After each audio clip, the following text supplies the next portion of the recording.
Good afternoon, students. Today we will discuss about epithelial tissue and connective tissue. So this is the last topic of this chapter. So now let's start. Epithelial tissue. It is composed of one or more layer of closely packed cells covering the external surface and internal lining of body organs. Now their functions: they help in absorption of water and nutrients, provide protection to underlying cells from injury, dying, infection, and also from harmful effects of chemicals, help in elimination of waste product from the body. So this is all about epithelial tissue. In this chapter or in this class, you have to study this much only. Now let's talk about connective tissue. So connective tissue, they are most abundant and widely distributed in the body of complex animal. They are named such because their special function of linking and supporting. So connective tissue are most abundant and their function is linking and supporting. Let us study their function in detail. Here the function of connective tissue. Its function is attachment of one tissue to another. What it does, it attaches one tissue to the another. Second, supporting cartilage and bone. It support our bones and cartilage. Third, storage and insulation by fat storage. It stores, that is, fat storage is there and insulation is there. And transporting materials, etc. It also transports materials. Suppose connective tissue, we take an example. This is the example of a connective tissue, that is blood. Blood is a fluid connective tissue. What it does, here you are seeing, we are talking about blood. So what it does, you can see, linking. This is the main function of blood. Transporting. So blood transport essential nutrients, oxygen and carbon dioxide from one part of our body to another. So this is all about epithelial tissue and connective tissue and the overall chapter. Now take a review of overall chapter, what we have studied in this chapter. So don't write note of this page. This is somewhat kind of a summary. Suppose it as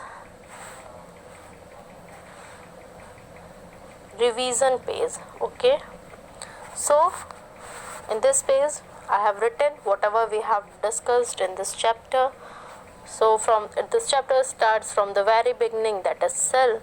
So cell is the basic and the structural and functional unit of life, and we have studied about the classification of organism on the basis of cell present in them. So they may be unicellular and multicellular. Then the organization level in unicellular and multicellular organism. So unicellular have no specialized body organ, but they also perform the functions as human being does. Likewise in case of amoeba. Now talking about multicellular organism, their organization level follows this.